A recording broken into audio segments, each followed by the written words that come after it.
Self-improve and self-cultivate according to the scientific outlook on development. Xiefeng. October 13, 2013.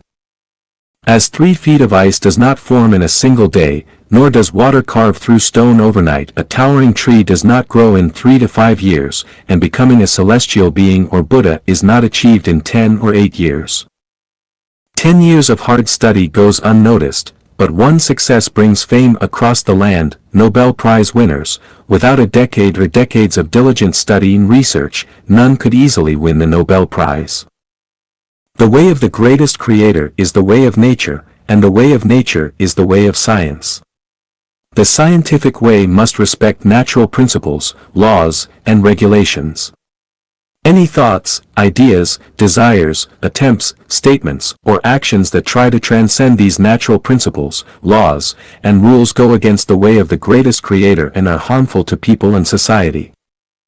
The great way is very straightforward, but people love to take shortcuts. Laozi warned us over 2,500 years ago that we should not seek shortcuts in cultivation. The so-called shortcuts are the desire for overnight wealth, instant fame, and immediate success.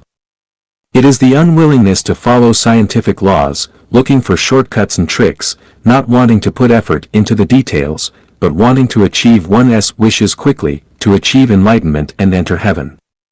2,500 years later, people still love shortcuts. What are the results?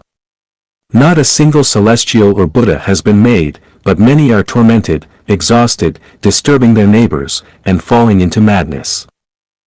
Without the accumulation of quantitative changes, qualitative changes cannot occur.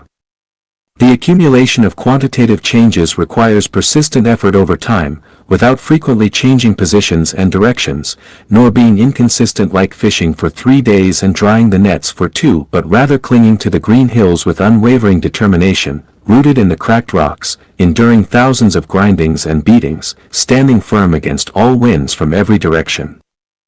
Being eager for quick success and instant benefits is a taboo for cultivators. A plant needs to go through spring, summer, autumn, and winter to germinate, grow, bloom, and bear fruit. Even boiling a pot of water requires a heating process, let alone a person to become a celestial or Buddha.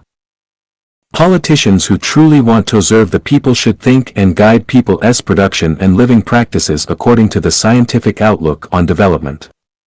Economic development should be conducted according to the scientific outlook on development.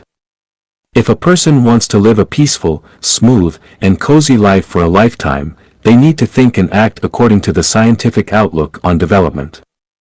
A cultivator needs even more to follow the scientific outlook on development to repay debts, accumulate merits, transform consciousness, and achieve enlightenment.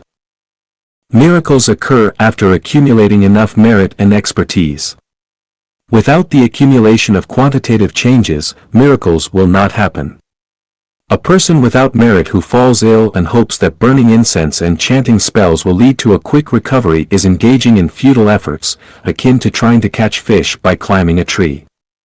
A person who has not repaid their debts from past lives, accumulated enough treasures for heaven, and whose consciousness has not yet reached the quality of heavenly life, thinking they can enter heaven through rituals is simply delusional. Even gods, Buddhas, and celestials have no right or power to bring an imperfect life into heaven, let alone others.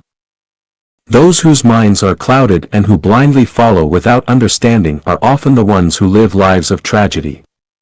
They rarely escape being deceived and often have to carry lifelong regrets. Since the time of Christ Jesus, anyone who performs or promises special miracles is not truly of God's way. Anyone who displays wonders to deceive the masses is not from the door of Buddha.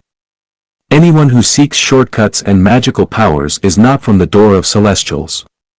Anyone who gains without working hard and creating is not from the door of humanity.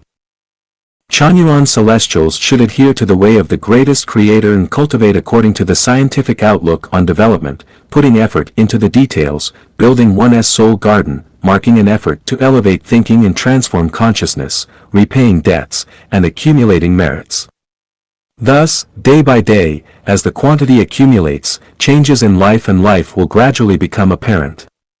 When the quantitative change reaches the saturation point, the miracle of qualitative change, like a chick breaking out of its shell or a caterpillar breaking out of its cocoon and transforming into a butterfly, will occur.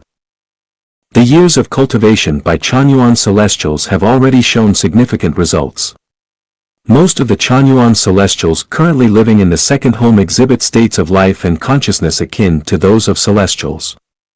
This is evidence that following the way of the greatest creator and cultivating according to the scientific outlook on development is the most direct, effective, simple, and expedient path to higher levels of life.